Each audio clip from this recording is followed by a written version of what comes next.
Pada kesempatan kali ini kami akan membahas tentang asal-usul Candi Ratu Boko. Situs Ratu Baka atau Candi Boko adalah situs purbakala yang merupakan kompleks sejumlah sisa bangunan yang berada kira-kira 3 km di sebelah selatan dari kompleks Candi Prambanan, 18 km sebelah timur kota Yogyakarta, dan 50 km barat daya kota Surakarta, Jawa Tengah, Indonesia. Situs Ratu Boko terletak di sebuah bukit pada ketinggian 196 meter dari permukaan laut.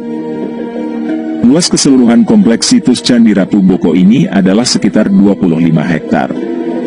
Situs ini menampilkan atribut sebagai tempat berkegiatan atau situs permukiman, namun fungsi tepatnya belum diketahui dengan jelas. Ratu Boko diperkirakan sudah dipergunakan orang-orang zaman dahulu pada abad ke-8 pada masa Wangsa Sailendra atau Rakai Panangkaran dari Kerajaan Medang, yaitu Mataram Hindu. Dilihat dari pola peletakan sisa-sisa bangunan ini, diduga kuat situs ini merupakan bekas keraton, istana raja.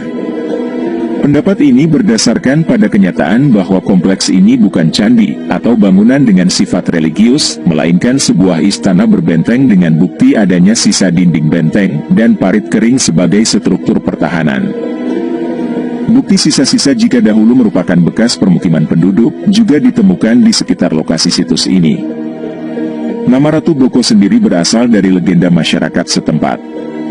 Ratu Boko, bahasa Jawa, artinya di dalam harafiah, yaitu Raja Bangau adalah ayah dari Roro Jonggrang, yang juga menjadi nama candi utama pada kompleks Candi Prambanan. Dan kemudian kompleks bangunan ini dikaitkan dengan legenda rakyat setempat, yaitu cerita tentang Roro Jonggrang. Secara administratif, situs ini berada di wilayah dua duku, yakni Duku Daung, Desa Bokoharjo dan Duku Sumberwatu, Desa Sambireja, Kecamatan Prambanan, Kabupaten Sleman, Yogyakarta, Indonesia.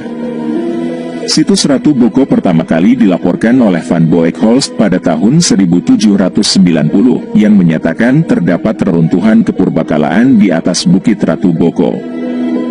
Bukit ini sendiri merupakan cabang dari sistem pegunungan Sewu yang membentang dari selatan Yogyakarta hingga daerah Tulungagung.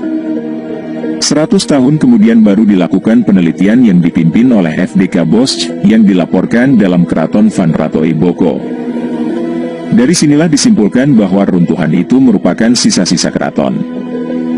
Prasasti Abhayagiri Wihara yang berangkat tahun 792 Masehi merupakan bukti tertulis yang ditemukan di situs Ratu Boko.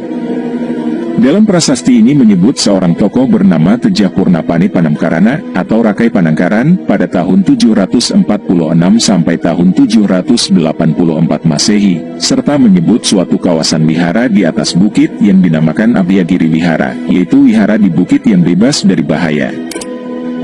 Rakai Panangkaran mengundurkan diri sebagai raja karena menginginkan ketenangan rohani dan memusatkan pikiran pada masalah keagamaan, salah satunya dengan mendirikan wihara yang bernama Abhayagiri Wihara pada tahun 792 Masehi. Rakai Panangkaran menganut agama Buddha, demikian juga bangunan tersebut disebut Abhayagiri Wihara adalah berlatar belakang agama Buddha, sebagai buktinya adalah adanya Arca Dhyani Buddha. Namun ditemukan pula unsur-unsur agama Hindu di situs Ratu Boko, seperti adanya Arca Durga, Ganesha dan Yoni. Tampaknya, kompleks ini kemudian diubah menjadi keraton dilengkapi benteng pertahanan bagi raja bawahan yang bernama Rakai Walaing Peukumbayoni. Menurut prasasti Siwagra, tempat ini disebut sebagai kubu pertahanan yang terdiri atas tumpukan beratus-ratus batu oleh Balaputra. Bangunan di atas bukit ini dijadikan kubu pertahanan dalam pertempuran perebutan kekuasaan di kemudian hari. Di dalam kompleks ini terdapat beberapa peninggalan yaitu bekas gapura, ruang paseban, kolam, pendopo, peringgitan, keputren, dan 2 ceruk gua untuk bermeditasi. Berbeda dengan peninggalan purbakala lain dari zaman Jawa kuno yang umumnya berbentuk bangunan keagamaan, situs Ratu Boko merupakan kompleks profan, lengkap dengan gerbang masuk, pendopo, tempat tinggal, kolam pemandian, hingga pagar pelindung. Berbeda pula dengan keraton lain di Jawa yang umumnya didirikan di daerah yang relatif landau. Situs Ratu Boko terletak di atas bukit yang lumayan tinggi. Hal ini membuat kompleks bangunan ini relatif lebih sulit dibangun dari sudut pengadaan tenaga kerja dan bahan bangunan. Terkecuali tentu apabila bahan bangunan utamanya, yaitu batu, diambil dari wilayah bukit ini sendiri. Hal ini tentu harus terlatihnya para pekerja di dalam mengolah bukit batu menjadi bongkahan yang bisa digunakan sebagai bahan bangunan. Kedudukan di atas bukit ini juga mensyaratkan adanya mata air dan adanya sistem pengaturan air yang bisa memenuhi kebutuhan sehari-hari.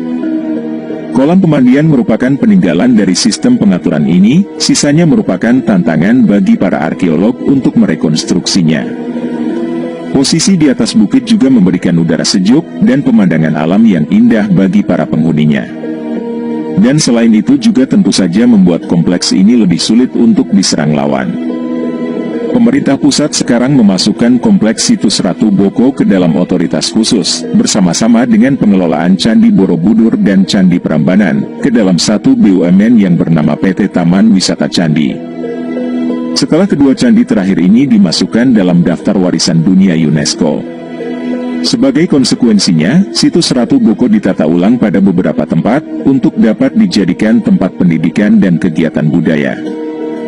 Terdapat bangunan tambahan di muka gapura, yaitu restoran dan ruang terbuka, yang dapat dipakai untuk kegiatan pertemuan dengan kapasitas sekitar 500 orang, dengan vista ke arah utara, yaitu Kecamatan Prambanan dan Gunung Merapi.